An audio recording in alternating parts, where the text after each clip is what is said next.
Hello everyone, it's Dylan from Yugioh Everything, and welcome back to another Yu-Gi-Oh! Go Rush episode review. This time we will be going over episode 13, the end of the very first arc here in Yu-Gi-Oh! Go Rush. And generally speaking, what did I think of this episode?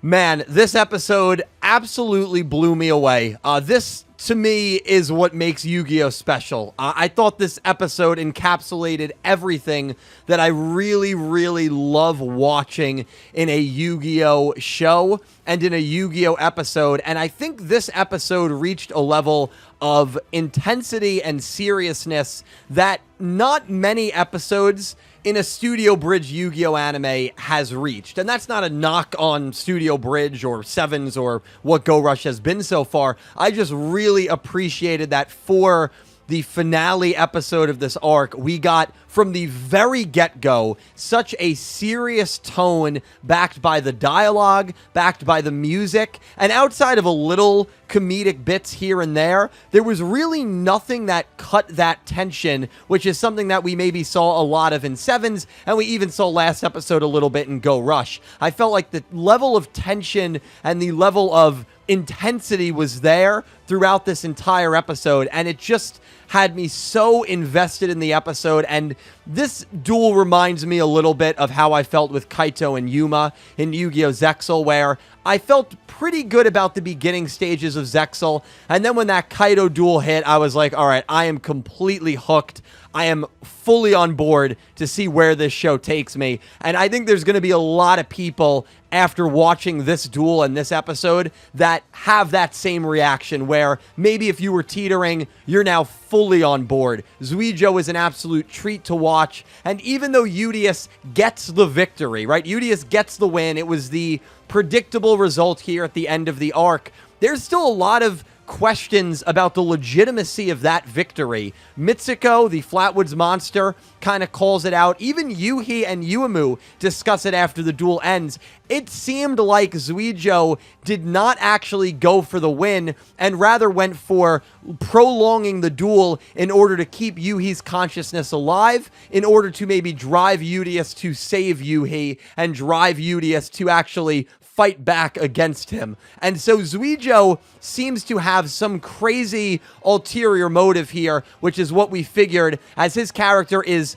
probably going to teeter in that bad to gray range going forward. I think he's probably in the middle of that right now. I think there's a couple of people that would probably make the argument that he is in that gray range. I would argue that he's probably in that evil range. But Yuhi, based on what he said, and Yuhi, of course, was able to kind of have a deeper connection with Zuijo. And boy, oh boy, Yuhi, by the way, I'm going to be jumping all over the place, so I apologize. I'm really excited. I mean, the episode I'm so excited to see what's next for this show. The episode I just thought was fantastic. Yuhi was able to kind of interact with Zuijo, or at least get a feel for Zuijo on a different level of consciousness that everyone else was able to get.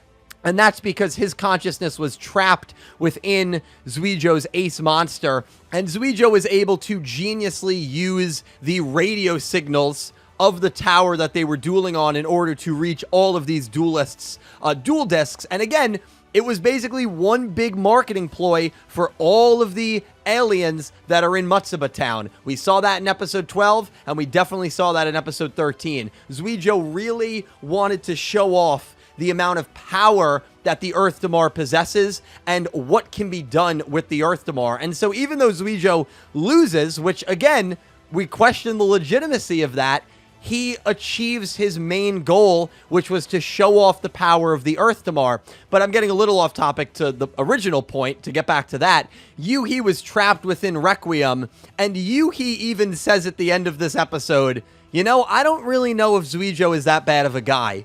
And based on what Zuijo said at the very end of this duel, because Yugioh repeats that, right before Yugioh makes the claim, Zuijo is hiding something. And everyone has a very shocked reaction to that. I was a little surprised that everyone had such a shocked reaction to that, because to me it should be pretty obvious that this is an alien who just tried to, Lord knows what, in order to weaponize the Earth Damar so that he can kill off a bunch of people. He's probably hiding a lot. So I didn't really understand the shocked reaction to that, but Zuijo's hiding something. He seemed to have thrown the duel and didn't go for the win, and he seemed to have wanted to keep Yuhi's consciousness alive for a little longer, and he, of course, wanted to show this off to as many aliens and people as possible while giving Yugioh one final fighting chance against him. So I think the Zuijo storyline is so compelling. I was so worried that if he loses straight up to Yugioh, he wasn't going to be really a dueling threat in my eyes, because he just lost his debut duel to a character that has barely rush dueled, a character that is still an amateur at best when it comes to rush dueling. But because there are questions about the legitimacy of the win, and because Zuijo is able to accomplish so many other things, and it's stated by Yugioh and Yuhi that Zuijo is hiding something and might not be that bad of a guy, I still can view him as that dueling threat if they go down the route of a Zuijo-Yugioh rematch down the road, which I have a feeling we probably will see. So, all in all, the way that they handled Zuijo's character in these last 2 episodes was fantastic, and I am craving more. I love how important Mitsuko is, and how loyal she is to Zuijo. She is, at least it's very heavily hinted that she's a member of the Valgyrian cluster, because she has that logo in her eye that Yugioh and Zuijo have, so I'm sure she is Valgyrian as well, and that her allegiance is with Zuijo, and that she was able to kind of realize as she is carrying out Zuijo away from all the terrified MIK agents that her outfit beat up earlier in the episode, which was hilarious, by the way. As she's carrying off Zuijo, she's kind of muttering to herself that Zuijo probably through that duel. And I just think that's such a good way to go about preserving his character and his threat as a duelist. And it makes me feel pretty okay with Yugioh actually getting the win here. Also, the stakes were pretty insane. I mean, I can't remember a Studio Bridge duel where if a duelist won or lost, they would lose their consciousness. Now, we've had a loss of memories. We had that in Yu-Gi-Oh! 7s with Goha Yuga and, the Monster Reborn card. So we've had that before, but I don't think we've ever had a situation, not counting the Yuga Otis duel at the end, in Studio Bridge Yu-Gi-Oh! Where the stakes were this high, where Yuhi's consciousness and essentially his life was in the balance. And the fact that we're getting that 13 episodes into this show makes me think this show could get to some pretty high stakes and high serious topics as this show progresses. Now, I don't want it to be a Vrain situation where every single duel or every other duel is high stakes, but if you're going to have stakes like these towards the end of a season, maybe at the end of an arc, I would really, really like that. I do enjoy when the stakes are a little bit higher in Yu-Gi-Oh! When maybe someone's life or their entire well-being is on the line. I think that makes it a more compelling and emotional story, and a story within a duel that just hooks me a little bit more. So I definitely appreciated that about this episode and about this duel. The other aspect of this is Asaka, right? We get a formal introduction of Asaka in this episode, and she uses the Maximum Monster.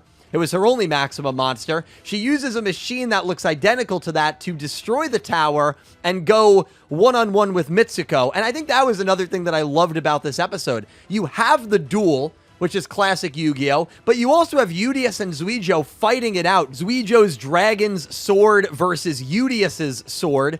And then you have the fight between Mitsuko and the MIK agents. And then you have it between Mitsuko and Asaka. And then Mitsuko saving Zuijo at the end. So there were so many different things going on during this episode that made it so enthralling, and I thought it flowed really, really well together. To see the streak of arrogance that this version of Asana has, I mean, it's a variant of Asana, it's Asaka, was really cool. I don't really think Asana had that all too much in Yu-Gi-Oh! 7s, but to see Asaka talk about how, she is the greatest thing ever, she's hotter than sliced bread, I think was really, really funny, and I think it's going to be an interesting view of her character and an interesting take on her character. And another thing that I liked here is she clearly trusted what Kawaitel was saying. And even though she addressed Kawaitel as Kappa, which was very informal, maybe a little bit rude, she still believed in what he was saying, to the point where she listened to his request in order to stop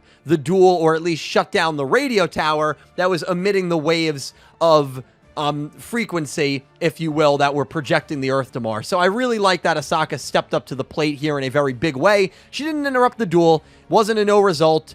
She didn't interfere at all, but she interfered with Zuijo's plans to really pollute the city outside of the duel happening on top of the tower. So it was a real girl boss moment for her, which we love to see. She doesn't have any interaction with our main crew. I'm sure that will happen down the road, but the fact that we know she exists in this universe is super cool. And to be honest, I'm not sure if we're going to see her for another 10, 15, 20 episodes. I think I'd be okay with that as well. I don't think that her character is going to be too major in the short term. I think she will be major in the overall story of Yu-Gi-Oh! Go Rush. But now that we've had her introduction, I'm not sure if we're going to see too much of her going forward, at least in the next 10, 15 episodes. Maybe I'm wrong about that, but I kind of got that vibe that the next time we see her maybe will be the next really big duel, which could be like episodes 25 and 26, whatever the Arc 2 finale duel is going to be. And if the episode content within itself wasn't enough, we got the classic Studio Bridge Yu-Gi-Oh! Foreshadowing of who the next villain group may be. And I was very surprised to see that the next villain group is seemingly going to go after Manabu Sogetsu, which I really like. They're not going after Udius, Yuhi, or Uemu. They're going after Manabu.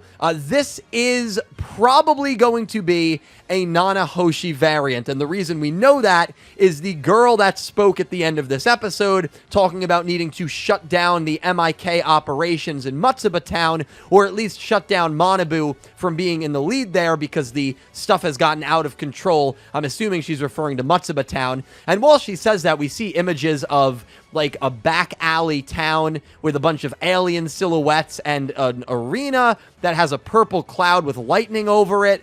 There were a lot of weird things at the end that I'll theorize a little more about down the road. I want to try to keep it within the scope of the episode without spouting any theories.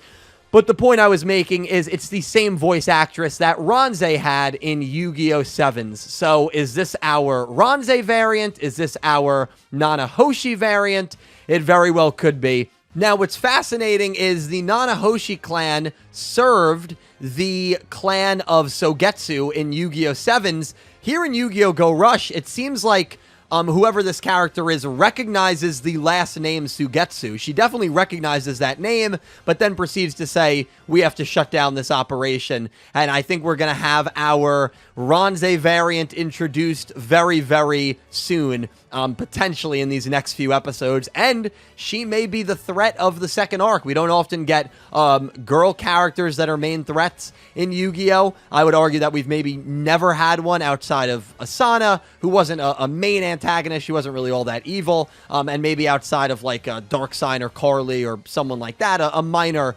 antagonist of an arc. But who knows what this character is going to bring? So we're going to see a little bit more backstory here with maybe MIK, which I'm very, very excited about. But guys, let me know all your thoughts on what I believed was a riveting, exciting, and enthralling episode 13 of Yu-Gi-Oh! Go Rush. And another thing this episode did well, no tutorials. Isn't it great when an episode at this point doesn't talk about what's actually going on within the duel? I think it's wonderful. Hopefully we're past all the tutorials now that the first arc is officially over. But let me know all your thoughts on Yu-Gi-Oh! Go Rush so far, now that we're one arc into the show. And let me know your thoughts on this episode in particular and any theories you may have going forward. Thank you all so much for watching. I'm excited to talk to you down below. A special thank you to my Platinum tier patrons, Panther J, Blue Maiden 28, and Jarrett Buller, and to my Diamond tier patrons, Jesse Wood and Latrell Smith, and to my Egyptian God tier patrons, Ccapacappuuu